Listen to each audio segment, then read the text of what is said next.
సమూయేలు మొదటి గ్రంథము 7వ అధ్యాయము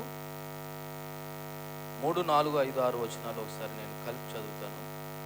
గత వారం 1 నుంచి 4 వచనాలు ధ్యానం చేశాను. ఒకసారి మరలా 3 నుంచి చదువుతా ఉన్నాను. సమూయేలు ఇశ్రాయేలు అందరితో ఎట్లనను, నీ పూర్ణ హృదయంతో మీ యెహోవాతో మీరు మల్లుకొని అన్య దేవతలను, ఆస్తారోతు దేవతలను మీ మధ్య నుండి తీసివేసి పట్టుదల కలిగి యెహోవా తట్టు మీ హృదయంలో తిప్పి ఆయన్ని సేవించండి. అప్పుడు ఆయన ఫిలిష్తీయుల చేతుల నుండి మిమ్మల్ని విడిపించండి. అంతటా ఇశ్రాయేలుడు బయలు దేవతలను, ఆస్తారోతు దేవతలను తీసివేసి యెహోవాను మాత్రమే సేవించండి.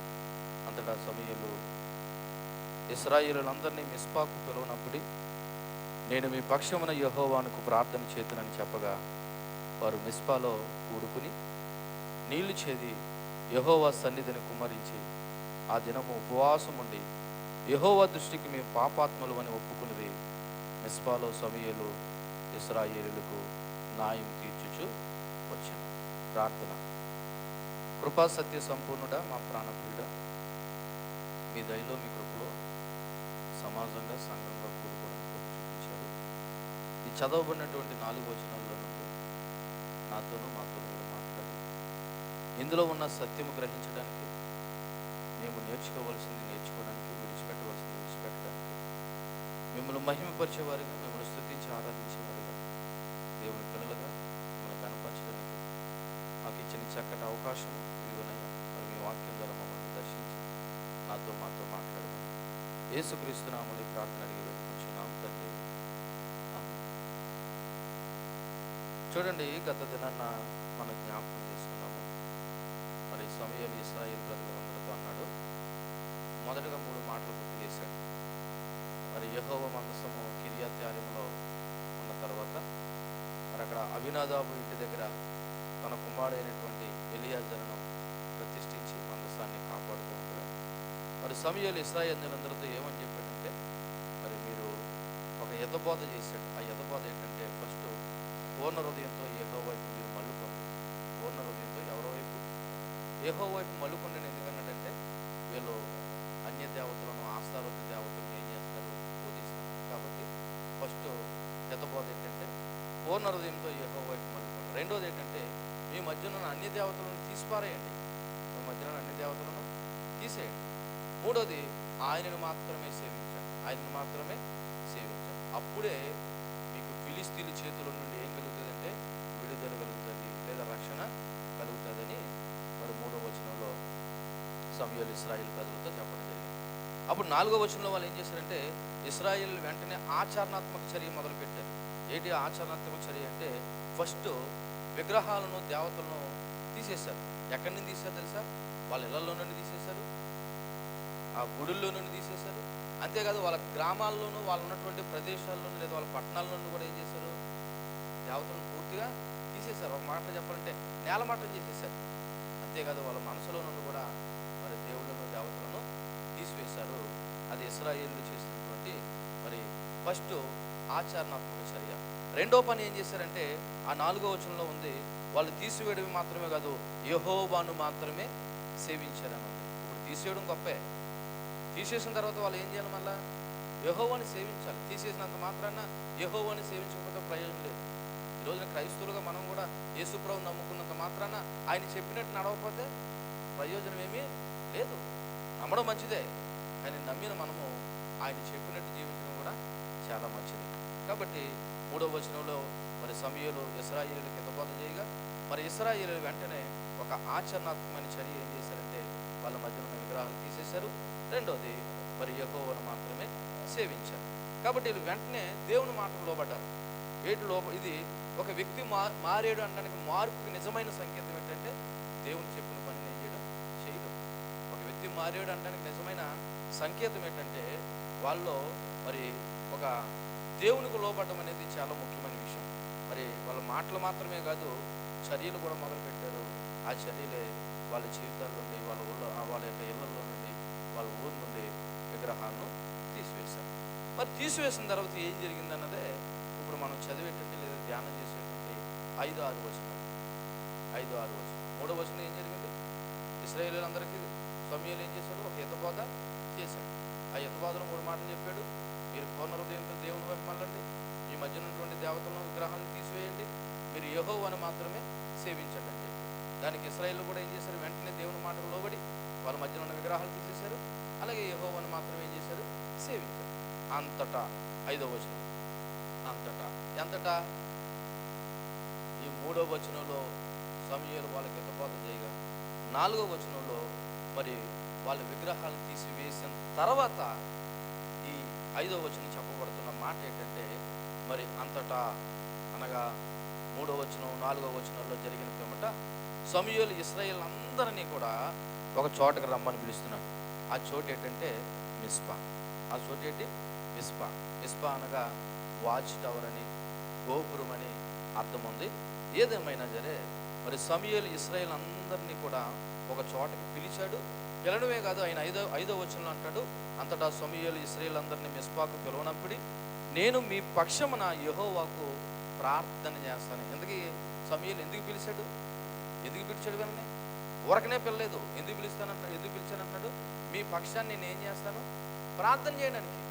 ఇప్పుడు ఇశ్రాయేలులందరినీ ఒక చోటకి పిలిచేది ఎందుకంటే వాళ్ళ నిమిత్తము ప్రార్థన చేయడానికి, వాళ్ళ నిమిత్తము ప్రార్థన చేయడానికి. కాబట్టి ఇప్పుడు ఈ 5వ వచనంలో మరి సమూయేలు వాళ్ళందరినీ పిలవడం గల ప్రధానమైన ఉద్దేశం ఏంటంటే, వాళ్ళు అబద్ధ దేవతలను విసర్జించారు వాళ్ళ జీవితాల్లో. ఏ దేవతలను? అబద్ధ దేవతలను, అన్య దేవతలను.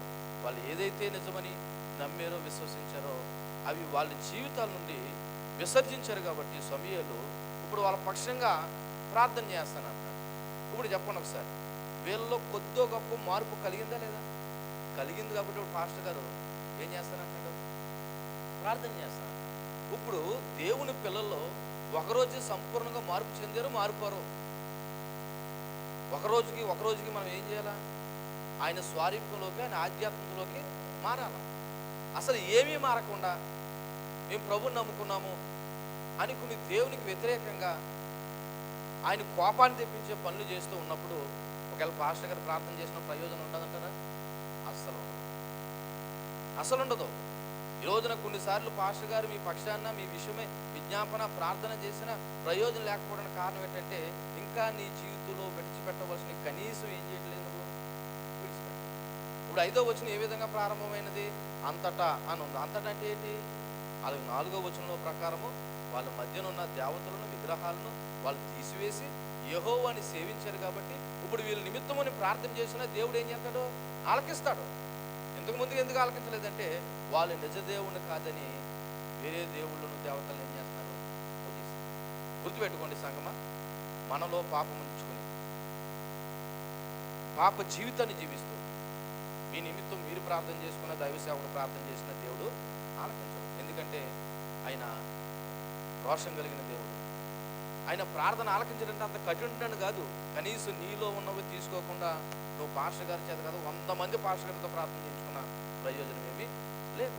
ఇప్పుడు సమూయేలు ఎప్పుడు పిలిపించాడంటే, వాళ్ళ జీవితంలో ఉన్న అబద్ధ దేవతలను విసర్జించిన తర్వాత వారి పక్షంగా విన్నపాలు చేసి వారిని ఇంకా లోతైన పశ్చాత్తాపంలోకి, ఆధ్యాత్మిక జీవితంలోకి నడిపించాలని సమూయేలు పిలిపించాడు. ఇక్కడ వాళ్ళ నిమిత్తం ప్రార్థన చేయడానికి ఎందుకు పిలిచాడంటే, వారిని ఇంకా లోతైనటువంటి పశ్చాత్తాపంలోకి, ఆధ్యాత్మిక జీవితంలోకి నడిపించడానికి వాళ్ళందరినీ మిస్పాకు రమ్మన్నాడు. వాళ్ళు మంచి పని చేశారు. వాళ్ళ జీవితాల్లోనూ, వాళ్ళ ఇళ్లలోనూ, వాళ్ళ పట్టణాల్లో నుండి అన్ని దేవతలు తీసేశారు. అయినంత మాత్రం భక్తి కాదు, ఇంకా వాళ్ళని ఏం చేయాలా? లోతైన ఆధ్యాత్మికతలోకి నడిపించాలి. నిజమైన పశ్చాత్తాపం వాళ్ళ జీవితంలో జరగాల. కాబట్టి ఇప్పుడు సమూయేలు వాళ్ళందరినీ సమూహంగా ఒక చోటకు రమ్మని పిలుస్తున్నాడు. ఆ చోటే మిస్పా. ఆ చోటే మిస్పా. కాబట్టి ఇశ్రాయేలులందరూ జాతీయ సమావేశానికి కేంద్రంగా ఆ రోజున మిస్పా అనేది ఒక ప్రాంతము. ఆ ప్రాంతం ఒక వేదికగా ఉన్నది. ఎందుకంటే జాతీయ సమూహం అనమాట. అంటే జాతి మొత్తం ఆ స్థలాల్లో కూడుకునేవారు మిస్పా అనేటువంటి ప్రాంతంలో.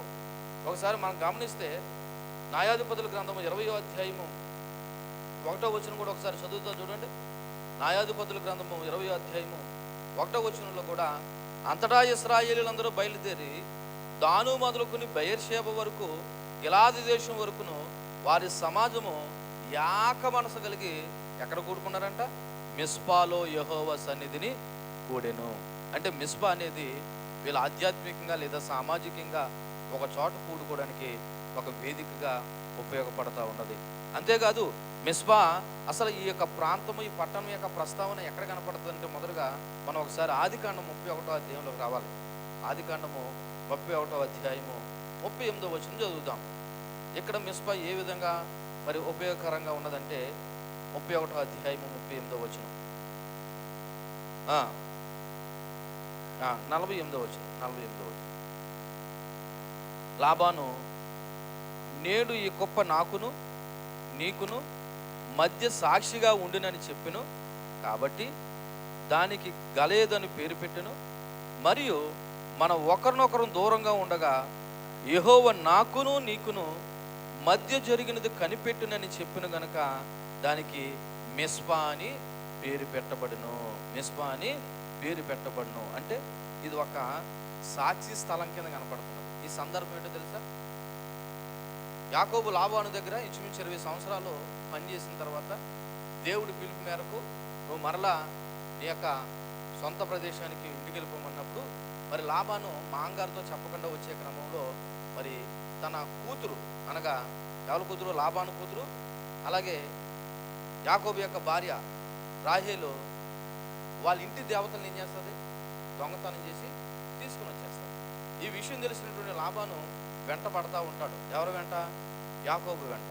ఆ వెంటబడే క్రమంలో లాబానుతో దేవుడు మాట్లాడతాడు, నువ్వేమీ అతను జోలికి వెళ్ళకన్నప్పుడు మరి లాబాను హితోపదేశం పొందుకున్నవాడే మరి యాకోబుతో ఒక ఒప్పందం చేసుకుంటాడు. ఇదిగో ఇక మీదట నా పిల్లలు నువ్వేమీ బాధ పెట్టద్దు, నేను నీ జోలికి రాను, నువ్వు నా జోలికి రావద్దని ఒక ఒప్పందం చేసుకున్నారు. ఆ ఒప్పందం జరిగిన ప్రాంతం ఏంటి తెలుసా? మిస్పా. ఆ ఒప్పందం జరిగిన ప్రాంతం ఏంటి? మిస్పా. ఒక రకంగా చెప్పాలంటే మిస్పా అనేది మరి ఏ విధంగా ఉపయోగపడతా వచ్చిందంటే, ఒక ప్రార్థనా స్థలంగాను, ఒక నిబంధన స్థలంగాను, ఒక విజ్ఞాపన అద్భుతాలు చేసే స్థలంగాను మరి మిస్పా అనేది ఇశ్రాయేల్ జీవితంలో ఒక ఉపయోగకరమైన ప్రాంతంగా ఉంది. ఒక ప్రేయర్ ప్లేస్ గాను, ఒక కోవెనెంట్ ప్లేస్ గాను, ఒక మిరాకిల్ ప్లేస్ గాను మిస్పా అనేటువంటి ప్రాంతం మరి ఇశ్రాయేల్ ప్రజలకి ఉపయోగపడతా వచ్చా ఉన్నది. కాబట్టి అటువంటి మిస్పా అనబడుతున్న ప్రాంతంలో ఇప్పుడు సమూయేలు వాళ్ళందరినీ ఏం చేశాడంటే యాగం చేయాలని మరి ఈ ప్రాంతానికి రమ్మని చెప్పాడు. అంతేకాదు మిస్పా అనే ప్రాంతం సైనిక పరంగా కూడా గొప్పదంట. సైనిక పరంగా అంటే శత్రు దేశాలు ఇజ్రాయెల్ దగ్గర రావాలంటే ఈ మిస్పా అనే ప్రాంతం ఎత్తైన కొండల గల ప్రాకారంగా మరి రక్షణ గోడలుగా ఉందంట. అంటే ఈ మిస్పా ప్రాంతం దాటుకొని ఫిలిస్తీన్లు కానీ శత్రువులు కానీ ఎక్కడ రావాలా? ఇజ్రాయెల్ దేశం లోపలికి రావాలి. కాబట్టి సైనిక పరంగా కూడా మిస్పా అనేది ఒక సెక్యూరిటీ పరంగా ఒక మంచి స్థలం అంట.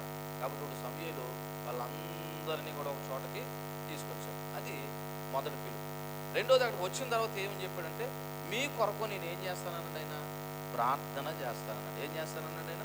ప్రార్థన చేస్తానన్నాడు. ఎందుకంటే సమూయేలు వాళ్ళకు ఒక ప్రవక్తగాను, ఒక న్యాయాధిపతిగాను మరి ఉన్నాడు కాబట్టి ప్రార్థన చేసి వాళ్ళు ధైర్యాన్ని నింపాలని, అంతేకాదు వాళ్ళు పూర్తిగా పశ్చాత్తాపం చెంది పాపం ఒప్పుకుని మరి దేవుని నుండి రక్షణ పొందాలని మరి సమూయేలు అక్కడ వాళ్ళ నిమిత్తం ఏం చేయాలన్నాడంటే ప్రార్థన చేస్తానన్నాడు. మీరు గమనించితే ఇక్కడ సమూయేలు అక్కడే కదా ప్రార్థన చేస్తుంటా, ఇక్కడ సమూయేలు అక్కడే కదా ప్రార్థన చేస్తుంటా, జాతి మొత్తం అక్కడ ప్రార్థన చేస్తాం. ఒక రకంగా చెప్పాలంటే నేషనల్ ప్రేయర్ జరుగుతుంది అక్కడ. ఏ ప్రేయర్ జరుగుతుంది అక్కడ? National prayer. అంటే ఏంటి తెలుసా? మొత్తం ఇశ్రాయేలు జాతి మొత్తం అంతా కూడా అక్కడ ఒక చోట కూడుకుని ఏం చేస్తారు? ఈ రోజున సంఘం అంతా ఒక చోట కూడుకుని ప్రార్థన చేయలేకపోతారు. ఒకవేళ గ్రామం అంతా ఒక చోట కూడుకుని ప్రార్థన చేయలేకపోతున్నారు. కానీ ఆనాడు జరిగిన అద్భుతం ఏంటో తెలుసా? ఇశ్రాయేలు జాతి మొత్తం మిస్పాలో కూడుకుని ఏం చేశారంట? సమూయేలుతో పాటు కలిసి ప్రార్థన చేశారు. చూడండి ఎంత అద్భుతమో. కొద్దిమంది ఉన్న సంఘమే పూర్తిగా ఒక చోట కూడుకోలేకపోతున్నారు, అందరు రాలేకపోతున్నారు. కానీ దేశం ఒక చోట కూడుకుని ప్రార్థన చేసిందంటే అది అద్భుతం కదా. అది ఇశ్రాయేలుకే సాధ్యమైంది. దేవునికి మహిమ కలుగును గాక. కాబట్టి మరి ఇక్కడ సమూయేలు వాళ్ళకు ఒక మధ్యవర్తిగా ఉన్నాడు. ఎలాగా? ఇశ్రాయేలు పక్షాన విజ్ఞాపన చేయడానికి తండ్రి అయిన దేవునికి, ఇశ్రాయేలు ప్రజల పక్షానికి మధ్యవర్తిగా ఉన్నారు సమూయేలు. మరి ఈరోజు మధ్యవర్తిగా మనకెవరున్నారు? చెప్పాలి, ఎవరున్నారు? పాస్టర్ గారు ఉన్నారా?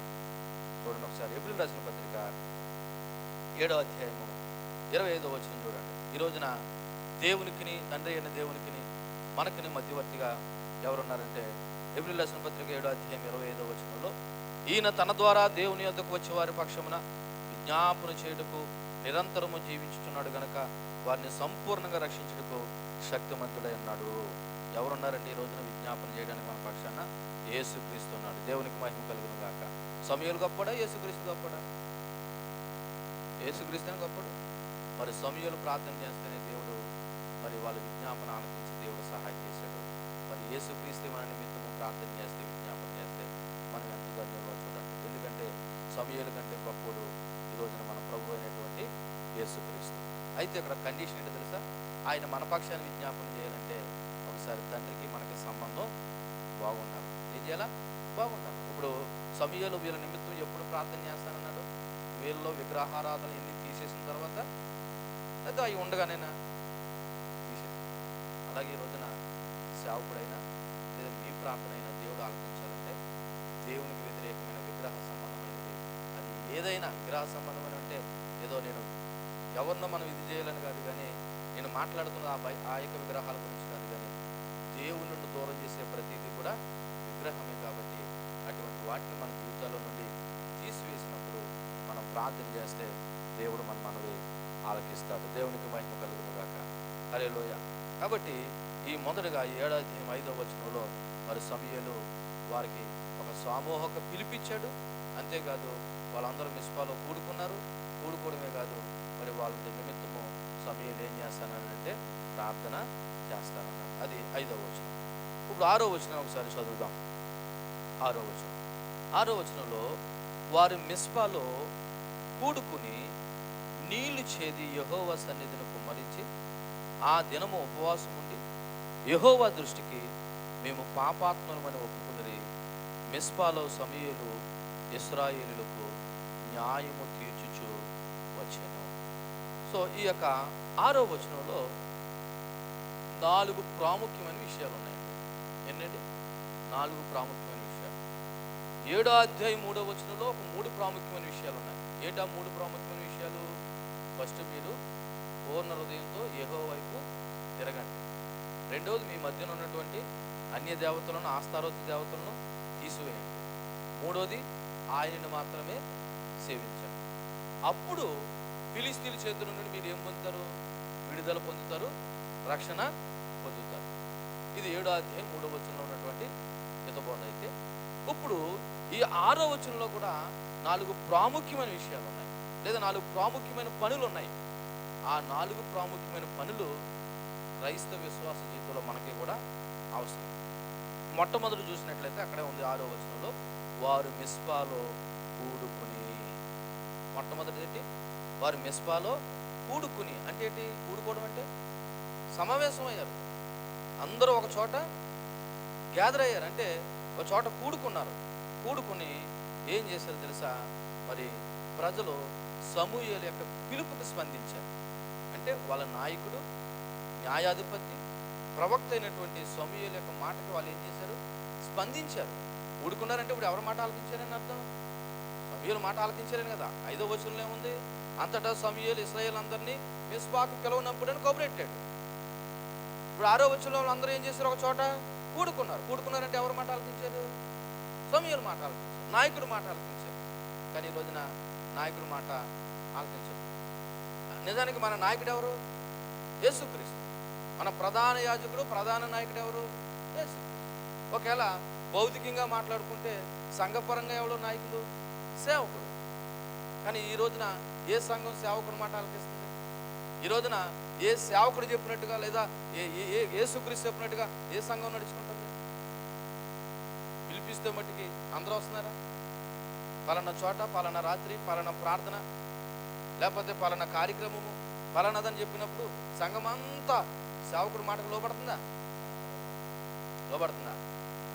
కానీ ఇశ్రాయేలు ప్రజలు అలా చేయరు. అందరూ కూడా సమాజంగా మిస్పాలో ఏం చేశారు? కూడుకున్నారు. గుర్తుపెట్టుకోండి, నాయకుడు చిన్నోడైనా పెద్దోడైనా నాయకుడు మాట సమాజం ఏం చేయాలంటే ఆలకించాలి, లోబడాలి. ఎందుకు చెప్పాడు నాయకుడు? ఒకవేళ అది వ్యతిరేకమైనదంటే మీరు రాకపోయినా పర్లేదు.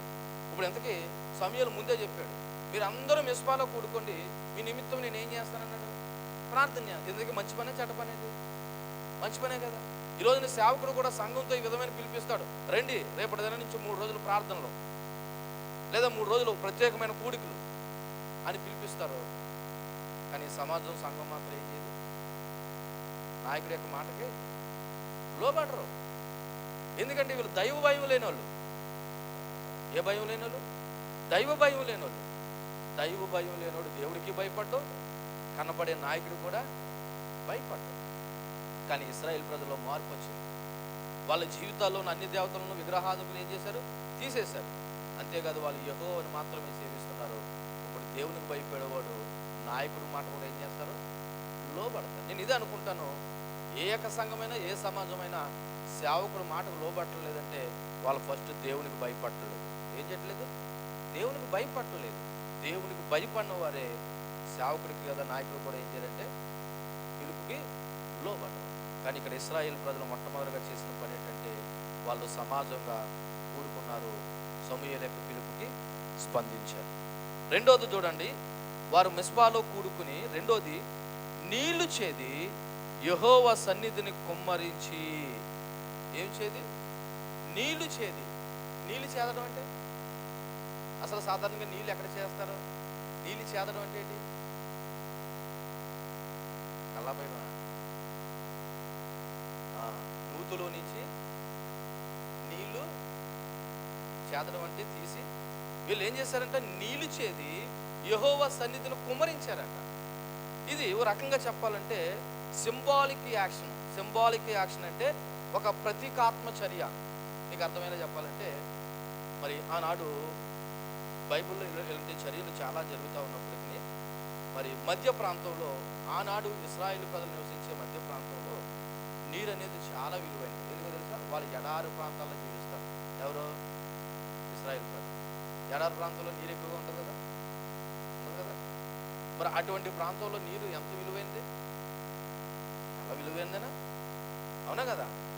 మనకి నీరంటే ఎక్కువైపోయి ఇష్టం వచ్చినట్టు పారబోయేస్తున్నాం. కానీ ఎడారి ప్రాంతంలో ఉన్న వాళ్ళు ఒక బిందెడు నీళ్ళు తెచ్చుకోవాలంటే ఎన్ని అవపాట్లు పడతారో, అవసానాలు పడతారో, కష్టపడతారో అన్నది వాళ్ళని అడిగితే తెలుస్తుంది. అందుకే ఇశ్రాయేలు ప్రజలు సముద్రపు నీటిని మంచినీటిగా మార్చుకున్నారు. ఏ నీటిని? సముద్రం. ఎందుకంటే వాళ్ళకున్న సముద్రంలో ఉన్న నీటిని మంచినీటిగా మార్చుకున్నారు. అటువంటి టెక్నాలజీ ప్రపంచంలో ఏ దేశానికి లేదు, అది ఇజ్రాయేలుకే ఉంది. అది దేవుడిచ్చిన జ్ఞానం వాళ్ళకి. దేవునికి మహిమ కలుగును గాక. సరే, ఇప్పుడంటే సముద్రపు నీటిని మంచినీళ్ళుగా మార్చుకున్నారు. కానీ ఆ రోజున సింబాలిక్గా అది ఎందుకు చేశారంటే మా దగ్గరున్న జీవనాధారమైన నీళ్ళని, ఆహారాన్ని మేము పక్కకు వేసేసి లేదా పారబోసేసి, ఇదిగో మేము ఏమీ లేని వారము, మా జీవము నీవే, మా ఆధారం నీవే అని చెప్పడానికి వీళ్ళు ఏం చేశారు తెలుసా? నీళ్ళలో ఉన్న బావిలో ఉన్న నీళ్ళన్నీ చేదేసి ఎక్కడ పారబోసారంట? కిందన పారబోసారంట. ఇలా ఎందుకు చేశారు వీళ్ళు? నీళ్ళు అవసరం కదా, చాలా అవసరం. కానీ బావిలో ఉన్న నీళ్ళు లేదా వాళ్ళ యొక్క నూతులో ఉన్న నీళ్ళు లేదా వాళ్ళకున్న నీళ్ళన్నీ అవన్నీ చేది ఎక్కడ పోసారంటే కిందన పోసేసారంట. దాని అర్థం ఏంటో తెలుసా? ఇదిగో వాళ్ళ హృదయాలను దేవుని సన్నిధానంలో అలా కుమ్మరించుకున్నట్టుగా సింబాలిక్గా ఆ యొక్క నూతులోనో లేకపోతే ఆ యొక్క వాళ్ళ దగ్గర ఉన్నటువంటి మరి గుంటలోనో నీళ్ళని ఏం చేశారంటే వాళ్ళు బయటికి తీసుకొచ్చి నీళ్లు చేది యెహోవా సన్నిధిని ఏం చేశారంట? కుమ్మరించేది. యెహోవా సన్నిధిని ఏం చేశారు? కుమ్మరించేది. దీని అర్థం ఏంటంటే వాళ్ళ హృదయాన్ని ఖాళీ చేసుకున్నారు. హృదయాన్ని ఏం చేసుకున్నారు? మీకు అర్థమయ్యేది ఒక మాట చెప్తాను. బహుశా నేను చూశాను, మీకు కూడా అనుభవం ఉండొచ్చు. పూర్వ దినాల్లో నేల నీళ్ళు ఉండేవి, ఏ నీళ్ళు, అలాగే కట్టినటువంటి బావిలు కూడా ఉండేవి. మీరు ఎప్పుడైనా గమనించారనుకో, నూతులో ఉన్న నీళ్ళు పూర్తిగా తోడేస్తే మరలా కొత్త నీళ్ళు ఉడుగుతాయి. చూసారు ఎప్పుడైనా? వాడనటువంటి నుయ్య నెలల తరబడి అలా ఉండిపోయినప్పుడు, ఆ నీళ్ళు పంపు కొడుతున్నప్పుడు, ఆ నీళ్ళు తాగడానికి పనికిరాలన్నప్పుడు ఏం చేస్తారు తెలుసా? అందులో ఉన్న నీళ్ళన్నీ ఏం చేస్తారు? చేదేస్తారు, తోడేస్తారు. తోడేసినప్పుడు మరలా కొత్త నీళ్ళు ఏం చేస్తాయి? కొడతావు.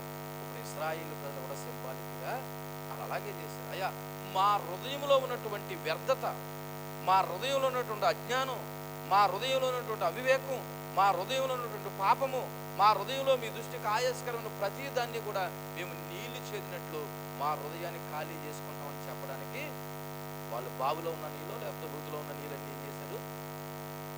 చేది యెహోవా సన్నిధిని ఏం చేశారంట?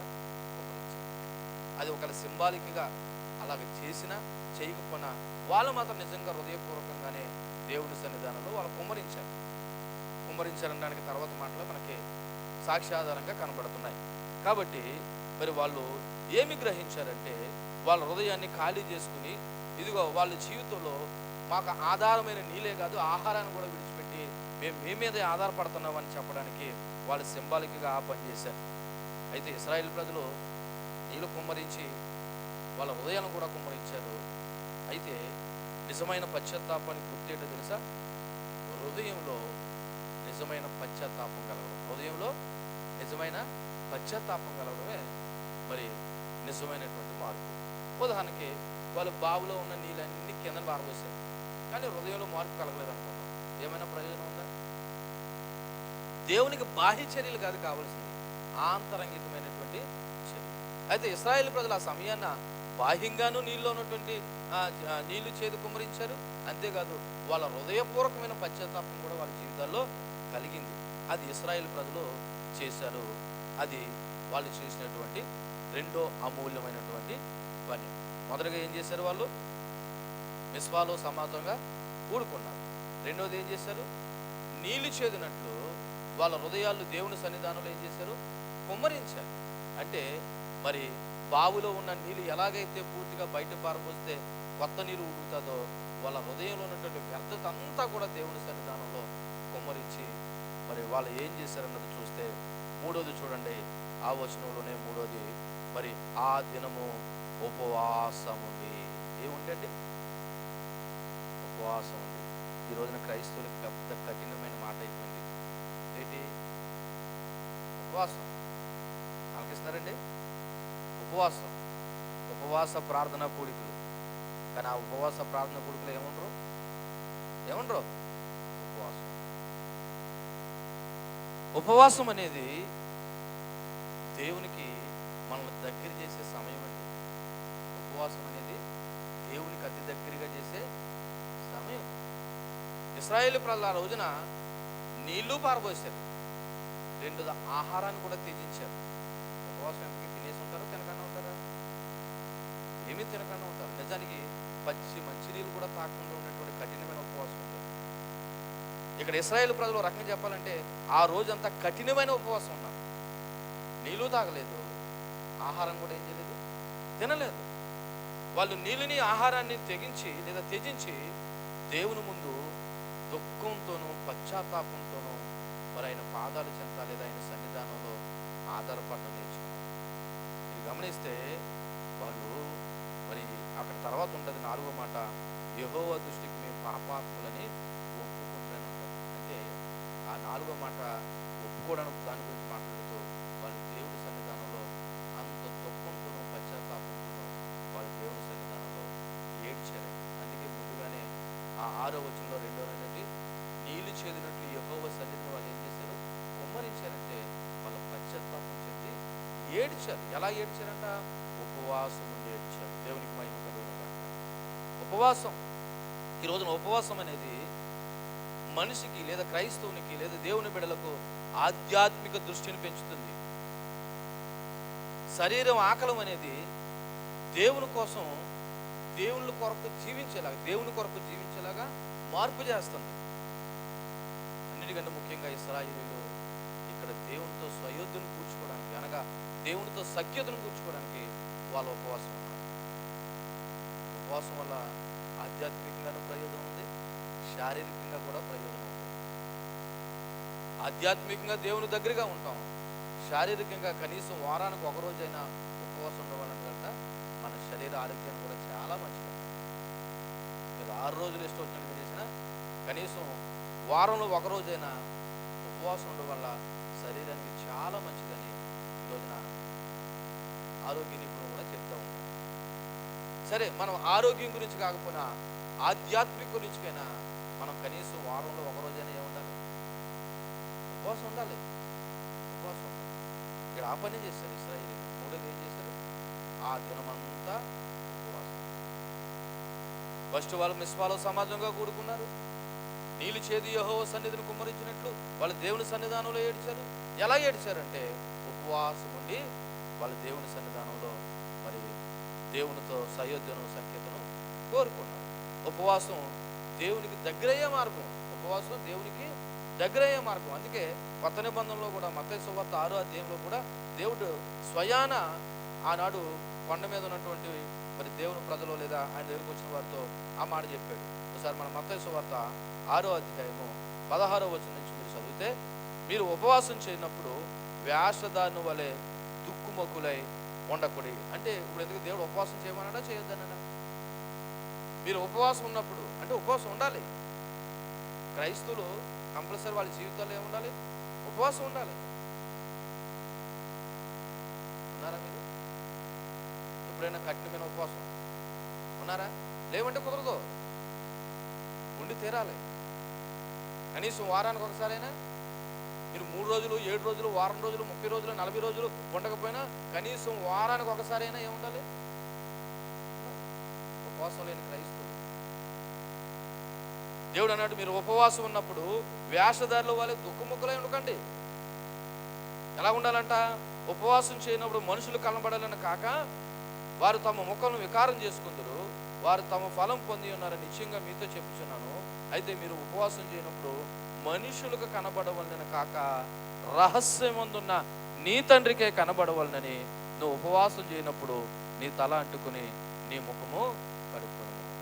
అంటే తల అంటుకుని ముఖం కడుక్కోవడం అంటే తలస్నానం చేయడం అని కాదు.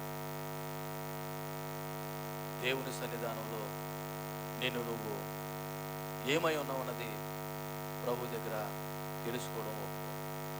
నీ తల అంటుకోవడం అంటే ఈ రోజున సమస్త పాపానికి, కల్మషానికి ఆలోచనలు ఎక్కడి నుంచి వస్తాయి?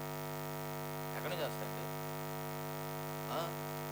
కాబట్టి దేవుని సన్నిధానంలో ఉండి నువ్వు ఏ విషయంలో తప్పిపోతున్నావో, ఎలా ప్రవర్తిస్తున్నావో అవన్నీ గుర్తు చేసుకుని, ప్రభువా నేను ఈ విషయంలో బలహీనుడిని, ఈ విషయంలో దిగజారిపోతున్నాను, ఈ విషయంలో తప్పిపోతున్నాను అని నీ గురించి ఏడవడానికి, నీ కుటుంబం గురించి ఏడవడానికి, నీ సంఘం గురించి ఏడవడానికి, సమాజం గురించి ఏడవడానికి అతి సమీపమైన ఎక్కువ సమయం ఎప్పుడు మనకు కుదురుతుందంటే ఉపవాసం ఉన్నప్పుడు కుదురుతుంది.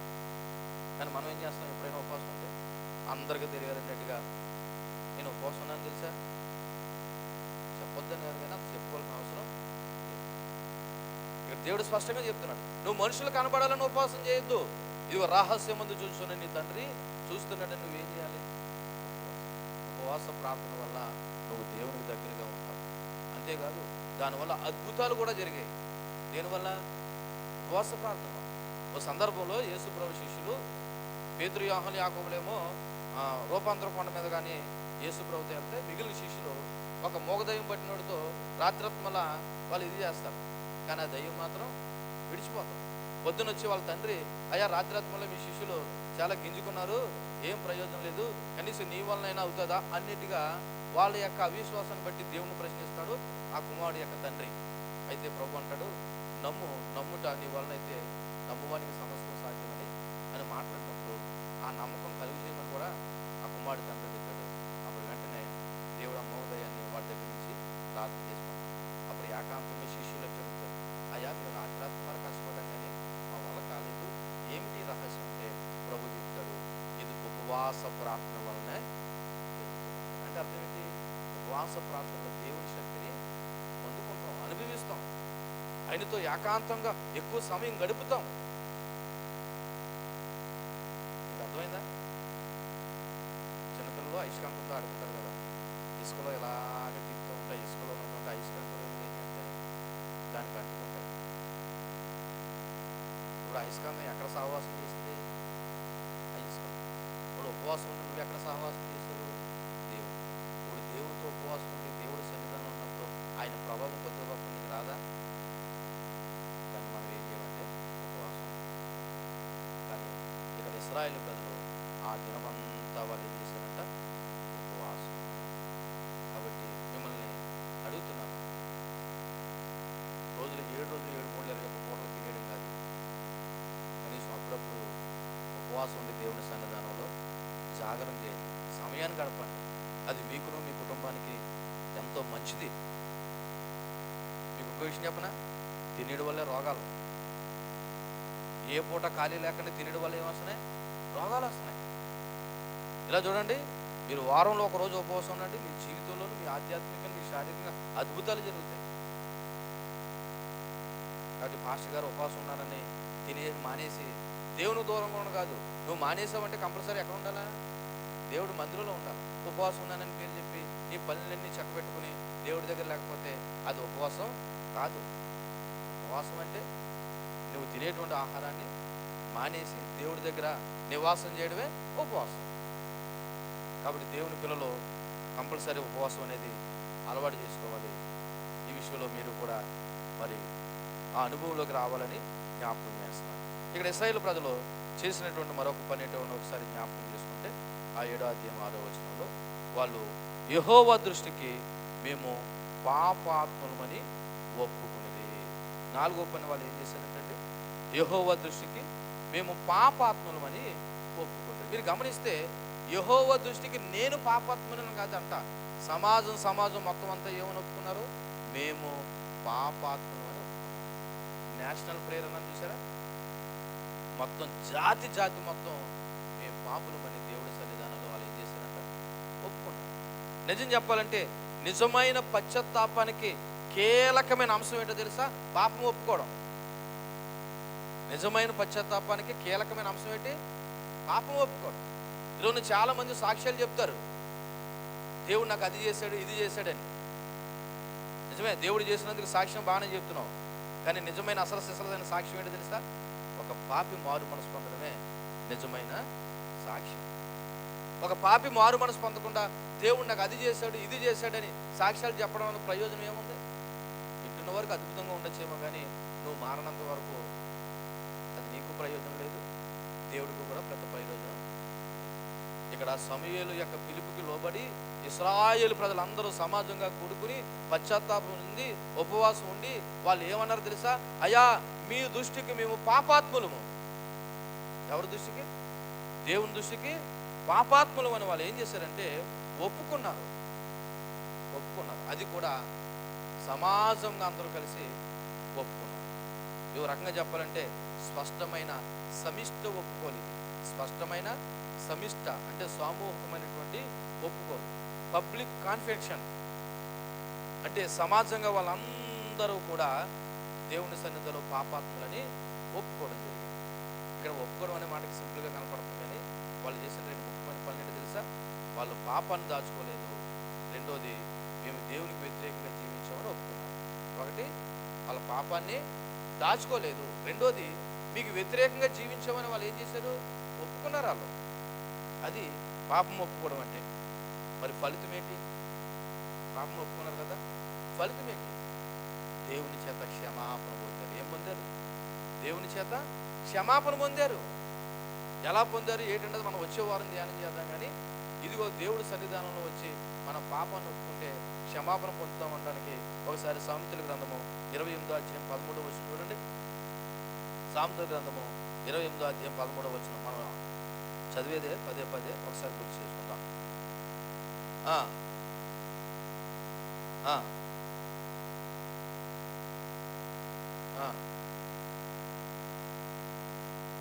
అది ఎన్నో వచనం? అది 13.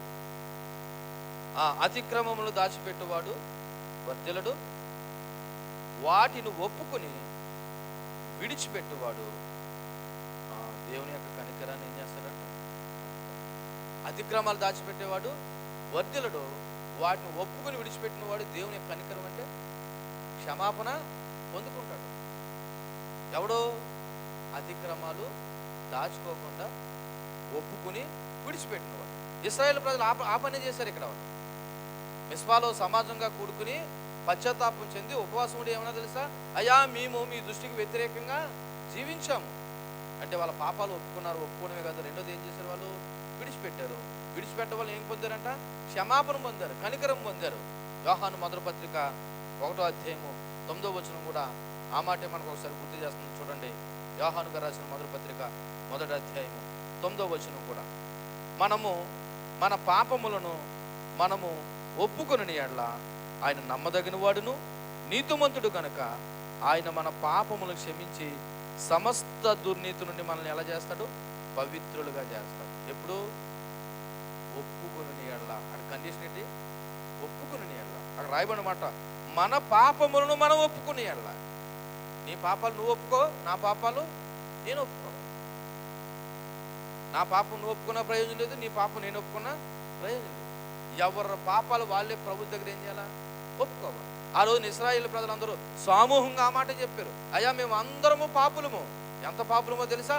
ఇదిగో ఐగుప్తు దేశం నుండి మమ్మల్ని నడిపించి విడిపించి మాకు పాలు తేనెల ప్రాంతం ఇచ్చినటువంటి కానాల్లో మమ్మల్ని నివాసింపజేస్తే మేము నిజదేవుడు అని మిమ్మల్ని విడిచిపెట్టి మేము ఏం చేసాం తెలుసా? ఈ లోక సంబంధమైన అన్య దేవతలను, మరి అన్య విగ్రహాలను లేదా అన్యులతో సంబంధాలు తెంచుకుని మీకు విరోధంగా బ్రతికిన పాపులమని వాళ్ళు ఆ రోజున ఏం చేశారు? పశ్చాత్తాపం చెందారు.